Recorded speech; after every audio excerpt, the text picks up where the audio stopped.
can we expect from Devin, you know, going up at 147? There's a lot of needle, I guess, between the pair of you. I guess from what you've seen in camp. Hey, listen, an exciting Devin Haney. No, let's sit it right there. I just told you is that if you don't want to fight, then you don't want to fight. There's no clauses, there's no catches, there's no nothing. He just capping for like social media. Like he not gonna be like realistic about the situation. Bill Haney has fired back with a stern message for Shakur-Stevenson after rumors surfaced about a potential showdown between Devin Haney and Stevenson being confirmed. Shakur Stevenson. I told y'all Dev will beat the shit out of Shakur Stevenson. Yes, but did you talk to Turkey Al-Sheikh? He gonna beat Rockstar Shakur? Beat the shit out of Shakur. Rockstar, he gonna beat the shit out of Rockstar Shakur Stevenson. Beat the shit. Shakur is no different than everybody else. They're all really good. Devin is special. He has the style, he has the confidence, he has the ability to navigate his own career in a way that he's able to fight all of them, and he fares a great chance against all of them. That's something that's special. That's something that's rare. With unwavering confidence, Haney emphasized that Shakur will be up against top-tier speed, flawless defense, and unmatched championship experience. He made it clear that there would be no easy way out, vowing a relentless challenge that would expose any vulnerabilities under the spotlight of a global audience. I want your thoughts on Shakur saying he not fighting Dev unless he got a rehydration clause.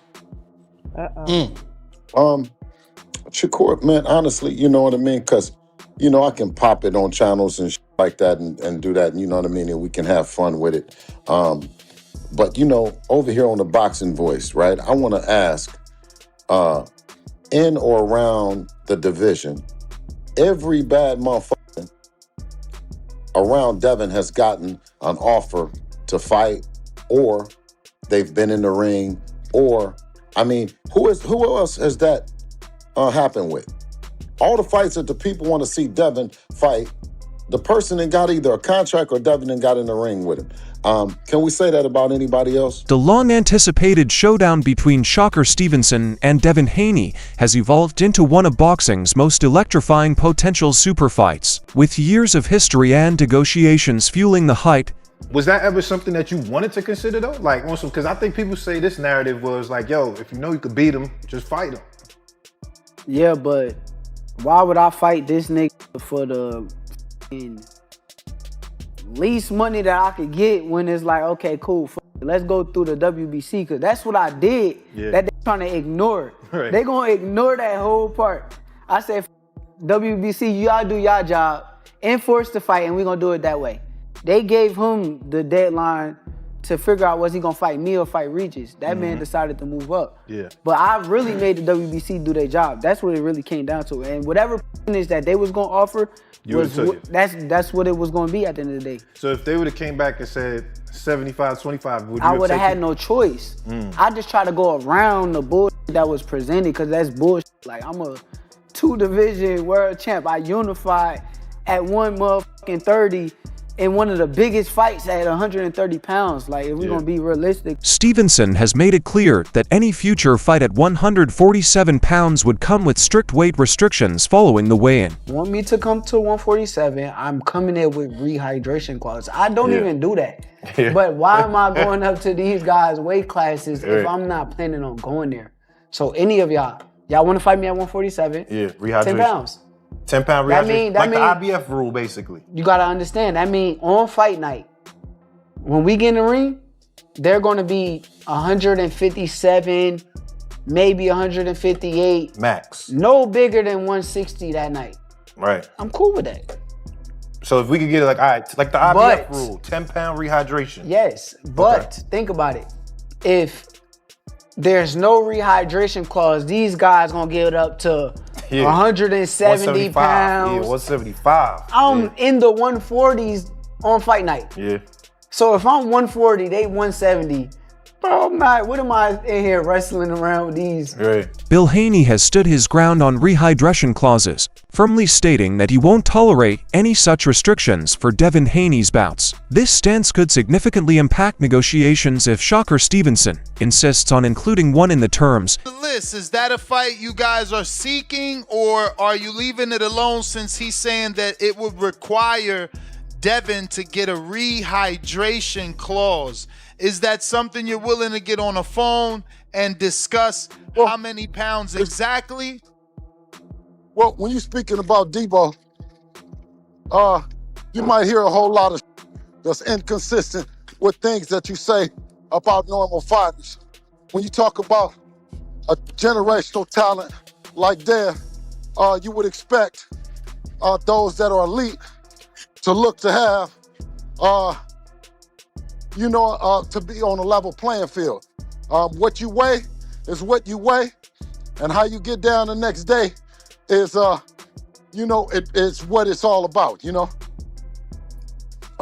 that's what that. Bill Haney has made it crystal clear that he won't entertain any catchweight agreements for a potential fight involving his son, Devin Haney. This stance is part of his broader refusal to accept rehydration clauses or weight restrictions that could hinder Devin's natural size advantage. Do a catchweight, which is what he wants to put on. Not a catchweight, but a rehydration, which is what he said it would require in order for him to fight Devin.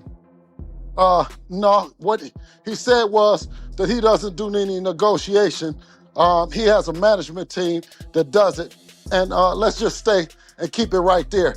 Everything that he's saying, he's not going to 100% stand on it, because he says he doesn't negotiate against himself and refers back to his team.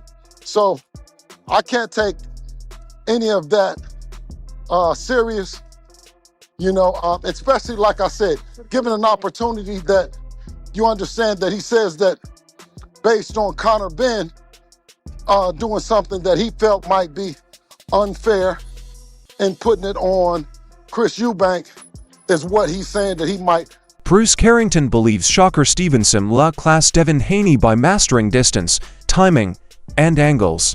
According to Carrington, Shakur's superior footwork, defense, and ring IQ will neutralize Haney's jab, minimize exchanges, and transform the fight into a tactical chess match. Who would you favor at 147 between him and Devin, Shakur? That's a tough fight.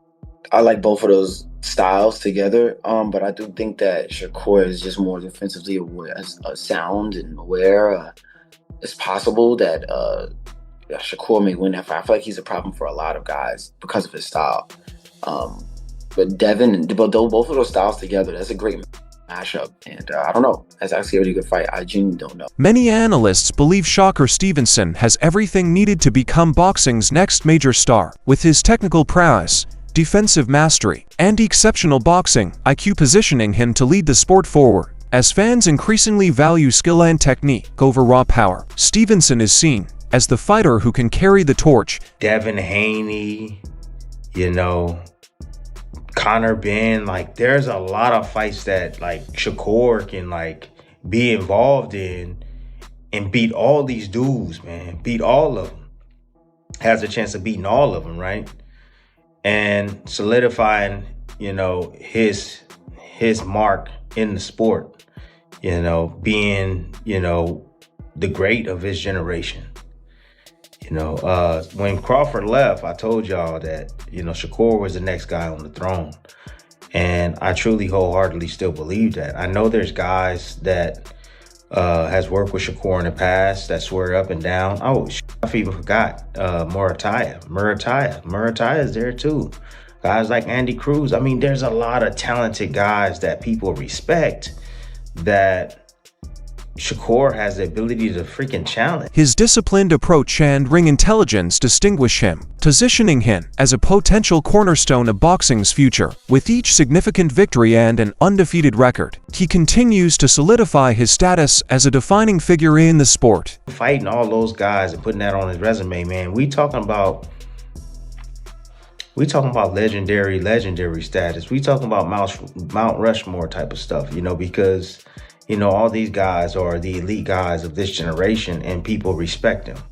And if Shakur was to beat them, you know, he's going to definitely make his mark heavy in the sport and become extremely popular, you know, even more popular than what Terrence Crawford is right now, you know. And I feel like Shakur can be that face of American boxing that, you know, we've always had. You know, we have Floyd Mayweather. I think he can be as popular as Floyd Mayweather, if not more popular than Floyd Mayweather, you know. So I don't know, man. Guys, you know, tell me what you think. You know, am I tripping? But there's a lot of potential matchup for Shakur that can really grow his star. A potential Shakur-Stevenson versus Devin Haney showdown is shaping up to be a true mega fight for boxing, bringing together two of the sport's brightest stars, with both fighters undefeated, technically elite, and eager to solidify their legacies. This matchup would highlight exceptional skill, strategy, and excitement, captivating fans globally and marking the start of a new era in the sport. Confirms what I've been saying. 3-division world champion, former undisputed lightweight, former WBC junior welterweight, and reigning WBO welterweight world champion, first ballot Hall of Famer once he retires, superstar boxer, top 5 pound-for-pound best fighters in the world, Devin the Dream Haney, 33 wins, no loss and no draw, 15 wins by way of knockout. He calls out another first ballot Hall of Famer of his era. Ironically enough, Devin Haney is 27, and the person he calls out is 28 years old, who's another first ballot Hall of Famer, Olympic silver medalist, 4-division world champion, former unified super featherweight, who simultaneously up until yesterday held the WBC 135-pound title and the WBO 140-pound junior welterweight title. At the same time, superstar boxer, 4-division champion, who will be a first ballot Hall of Famer, Shakur Stevenson, who is 25 wins, no losses, no draw, 11 wins by way of knockout. So Shakur Stevenson and Devin Haney, as I said, and Devin Haney confirmed it, as you see there, this is the next super fight in the sport of boxing. Devin Haney has firmly cemented his reputation as one of boxing's most technically gifted fighters, renowned for his lightning-fast reflexes, 10-point accuracy, and methodical approach in the ring.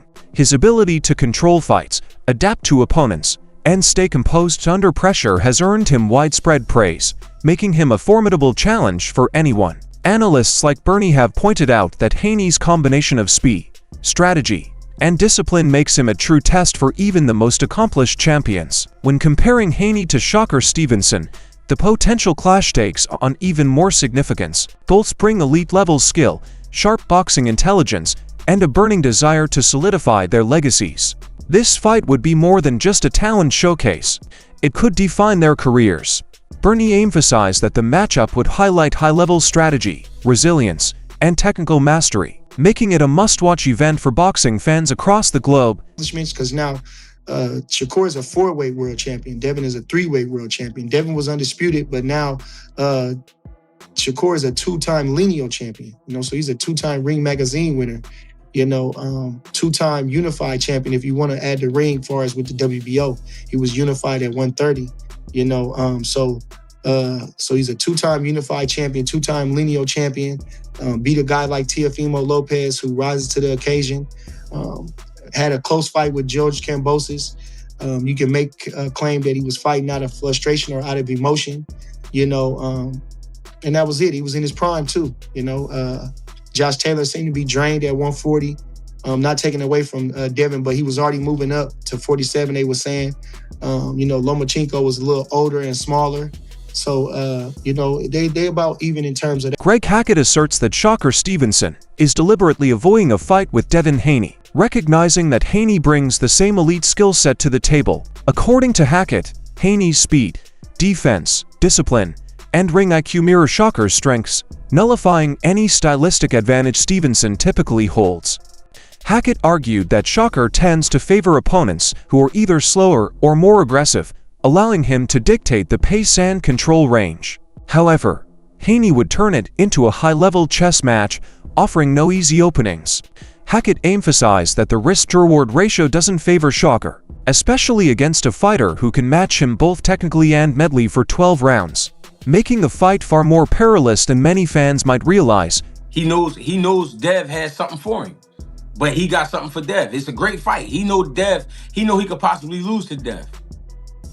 There's things that Dev understand about boxing that Shakur understand, and he wouldn't be able to just take full advantage of Devin Haney. You know what I mean? They both got an education. That's what I'm saying. This comes down to education. That's why Floyd and them used to yell, skills pay the bills. Skills pay the bills. You know what I'm saying? You got to really be in the gym working on your skills package. A lot of these dudes ain't working like they think they working. You know what I'm saying? They in the gym, they sweating. You know what I mean? They're working hard, but the information that's being transferred to them is bullshit information, and it's showing in the fights. But who am I? Armsy, thank you for the 5-piece. Why everybody want to see Shakur and Devin when Kayshawn called him out?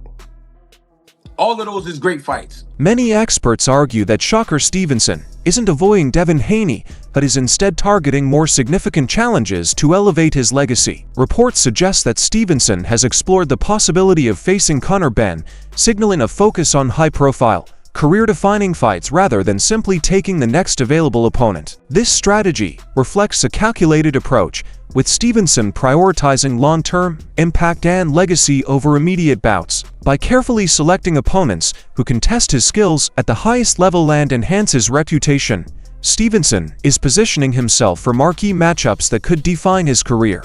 While this mindset has sparked extensive debate in the boxing world, with some praising his ambition and vision for building a lasting legacy, others question whether avoiding certain matchups could create unnecessary delays in his path to greatness. Talk about this Shakur and the Conor Benn thing.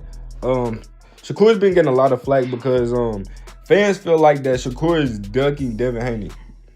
How do I feel about Shakur ducking Devin Haney? I don't think it's true. I don't think it's a thing. Shakur said he's going to go up, put a rehydration clause on the man to fight him. Is Devin Haney going to take a rehydration clause to fight? If not, I don't think so. So why are we even having the debate about him fighting Devin? It's not like he's fighting a champion to get a random accolade like a belt or something, you know? So it's really irrelevant to even bring up why Shakur is not fighting Devin. He's fighting Conor Benn because he feels like he needs to fight Conor Benn because he disrespected him or whatever the case may be. It's really nothing to it. Fans are trying to put Devin and Shakur against each other. I would love to see the fight, but it's whatever.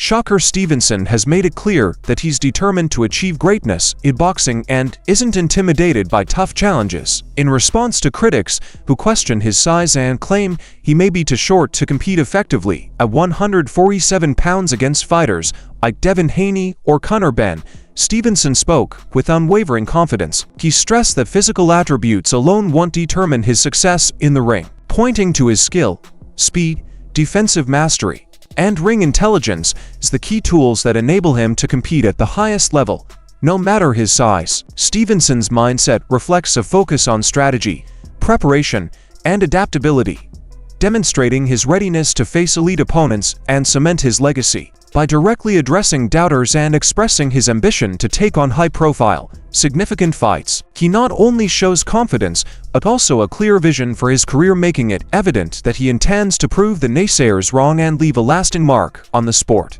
Big fights. I like big fights. I like big money fights. I like proving that I'm the best, and I like doing things that people say I can't do. There's a lot of people that will say that I'm too little for Conor Benn, and I can't do it, so it makes for a tremendous fight. It's gonna be a good beef. I like the beef. I like the story behind it, and it's a tremendous Conor Benn conversation. I saw him after the fight, and I just asked him. I said, "Hey, would you agree to that rehydration clause?" And he said, "F no." So my question for you is, how does that fight get made then? If he's not going to agree, then we probably don't fight. So he's just wasting time. We'll see, but I'm a businessman at the end of the day, and like I said, he did a rehydration clause with Chris Eubank. Chris Eubank was in the ring half. Why can't he do the same? Kayshawn Davis has wasted no time calling out Devin Haney following his impressive recent victory, making it clear he's ready to challenge one of the sport's top talents. Known for his sharp combinations, speed, and relentless pressure, Davis has positioned himself as a legitimate contender capable of testing Haney at the highest level. By publicly challenging Haney, Davis is showing he's unafraid to take risks and pursue high-profile matchups that could define his career. Analysts agree that Davis's skill set makes him a dangerous opponent for any champion, including Haney. The call-out has stirred excitement among fans, eager to see how Davis's aggressive style would measure up against Haney's technical precision. Should the fight happen, it promises to be a high-stakes clash with potential title implications and significant career impact for both fighters. A bright enough star that he'd be willing to take, because, you know, as a businessman, risk reward. You think you bring enough to the table that he'd want to take the fight? He would take the fight? Hopefully, bro. I hope he would take the fight. In terms of answering your question, a bright enough star, he's already entertaining me on Twitter and social media and stuff like that. So I guess he sees some money potential in this fight right here. But what I would like to do is I would like to become champion, because that just speaks for itself. Once I come to the champion with the table, you can't play with me. You know what I'm saying? Like, everybody know me. People know me. I can go to the UK and sell. Like, I can go anywhere and sell. My first main event, I sold 10,000 tickets. I sell, period. You know what I'm saying? That's why he's entertaining me, because I am a star. But when I come with that world title, whether I beat Dalton Smith or I go move up a weight and beat Lewis Crocker, once I come with them world titles, it's just a different story. Devin Haney has made it clear that he's ready to face Kayshawn Davis without any special conditions, showcasing his straightforward, no-nonsense approach to competition. Dill Haney, his father and trainer, echoed this, emphasizing that Devin prefers to fight out natural weight instead of dealing with restrictive rehydration or catchweight stipulations, an approach that contrasts with Shakur Stevenson's preference for structured weight management. On the other hand, Davis has expressed lingering frustration toward Haney, recalling earlier moments when he felt underestimated as a younger fighter. Despite this history, both men are now focused on the bigger picture, seizing opportunities, advancing their careers, and building lasting legacies. Their dynamic highlights that boxing is not just about raw talent but also strategy, past experiences, and calculated decision-making. As these elements shape ongoing negotiations and fan anticipation, the potential matchup promises to carry major significance for both fighters' futures and reputations in the sport. Kayshawn the Businessman Davis, as I said yesterday, he fights and beats Kayshawn, then guess what? It makes the fight with Shakur and Devin that much bigger, right? Because it's a redemption, it's a storyline, so on and so forth. Devin has history, sparring session. We know the history, right? So Devin Haney wants that fight, as we know. This is not a surprise. This is what Devin Haney does. No stipulations. As father, trainer, and manager Bill Haney stated yesterday on the Boxing Voice, he stated, why we have to have stipulations, roadblocks?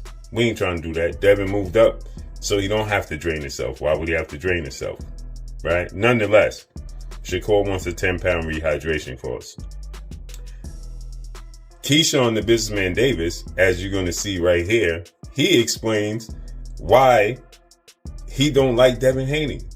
Because, and people are asking me and sending me, this is an old clip that Kayshawn did with Wallow and Gilly, and people are asking me my thoughts is resurfaced because obviously the Devin Haney, Kayshawn Davis, Saga has started to kick up. Can Shakur Stevenson finally outbox Devin Haney? Or will Haney's skill and strategy prevail? Share your thoughts in the comments.